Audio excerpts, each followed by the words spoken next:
आदिवासी बाहुल्य क्षेत्र के विक्रम ने रचा इतिहास। चौथे प्रयास में भी नहीं मानी हार।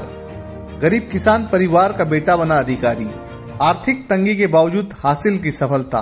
आबकारी उप निरीक्षक बना विक्रम। सौसर में हुआ गर्मजोशी से स्वागत। कहावत है कि कोशिश करने वालों की कभी हार नहीं होती और मेहनत और परिश्रम ही सफलता की कुंजी है। यह कहावत ग्रामीण आदिवासी क्षेत्र के विक्रम देव सरेआम पर लागू हो रही है। विक्रम देव सरेआम पांडुर्णा जिले के आदिवासी बाहुल्य ग्राम गोविंदपुर के निवासी है।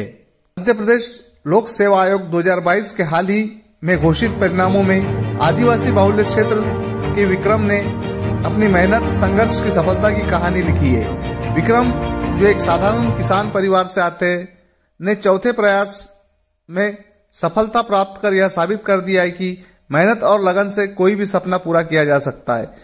विक्रम का बेहद कठिनाइयों में बचपन गुजरा है। उनके पिता एक छोटे किसान हैं जिनकी आय सीमित थी। परिवार की आर्थिक स्थिति कमजोर होने के कारण पढ़ाई का खर्च उठाना उनके लिए एक बड़ी चुनौती थी। विक्रम की शिक्षा सरकारी स्कूल में ही हुई है।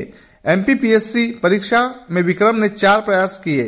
पहले 3 बार असफल होने के बावजूद उन्होंने हार नहीं मानी और हर बार अपनी गलतियों से सीखते गए और आखिरकार चौथे प्रयास में अपनी मेहनत का फल पाया और आबकारी उप निरीक्षक के लिए उनका चयन हुआ है। उनकी सफलता ने यह साबित कर दिया है कि कठिनाइयां केवल उन्हें रोक सकती है जो खुद रुकना चाहते हैं।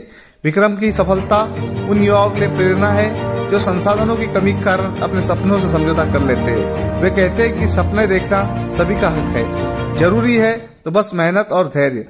संघर्ष जितना बड़ा होगा उतनी ही शानदार सफलता होगी। उनकी इस उपलब्धि से उनके परिवार, गांव और पूरे आदिवासी समाज में खुशी की लहर है। विक्रम अब प्रशासनिक सेवा में जाकर अपने समाज व क्षेत्र के प्रतिभावान लोगों की मदद करना चाहते हैं ताकि कोई भी प्रतिभाशाली छात्र संसाधनों की कमी के कारण अपने सपनों से दूर न हो। विक्रम के संघर्ष की कहानी सुनिए विक्रम की ही जुबानी।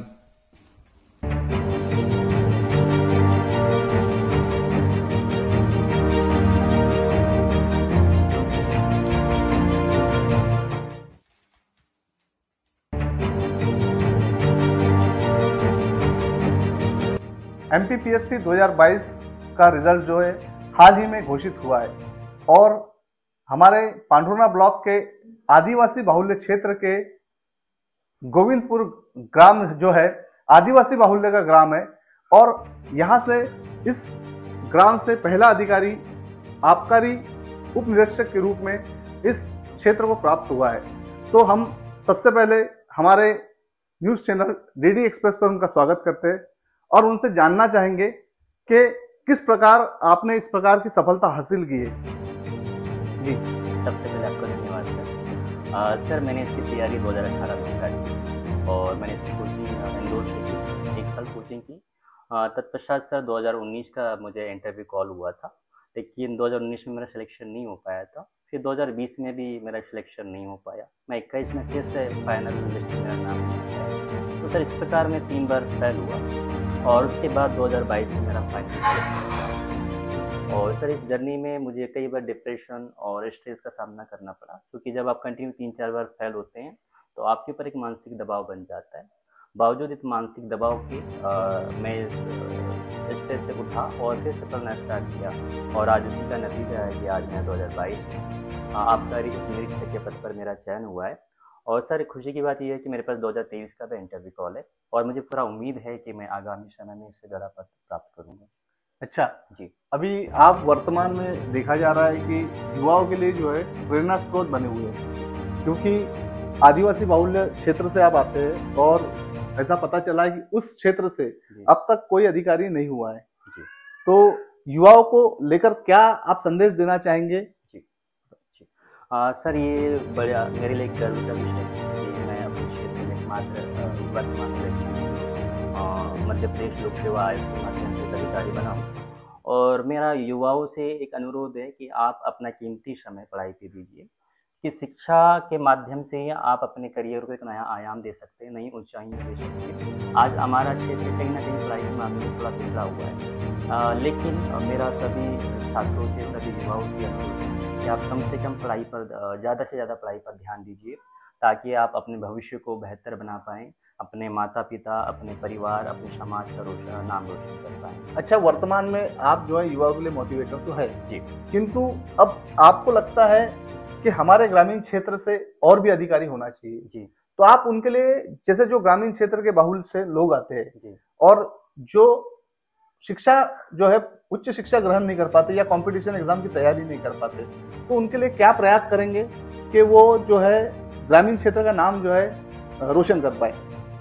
सर, इसके लिए सबसे अच्छा पहल ऑनलाइन यूट्यूब चैनल्स के माध्यम से हो सकता है। आज घर बैठे हम पढ़ाई कर सकते हैं, एमपीपीएससी, यूपीएससी जैसे एग्जाम्स की तैयारी कर सकते हैं। तो आगामी समय में हमारा यही प्रयास रहेगा कि यदि हम प्रत्यक्ष नहीं जुड़ पाते हैं ग्रामीण क्षेत्र के छात्रों से, तो हम ऑनलाइन यूट्यूब चैनल्स के माध्यम से उनसे जुड़ेंगे और भविष्य में उनके लिए एक नया मार्गदर्शन का एक आधार बनाएंगे, ताकि उन्हें किसी भी प्रकार की कोई दिक्कत ना हो और वो भी अपने भविष्य को उज्ज्वल बना सकें।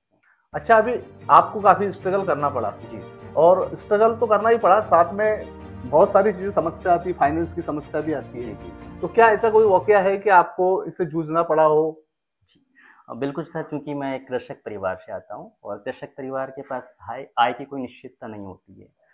जरूरी नहीं कि हर महीने आपको पैसे मिले। तो ऐसे सिचुएशन में मुझे बहुत ज़्यादा फाइनेंशियल समस्याओं का सामना करना पड़ा है। बावजूद इसके मैंने अपने माता पिता के सहयोग से, अपने दोस्तों के सहयोग से अपने लक्ष्य को हासिल कर पाया हूँ सर।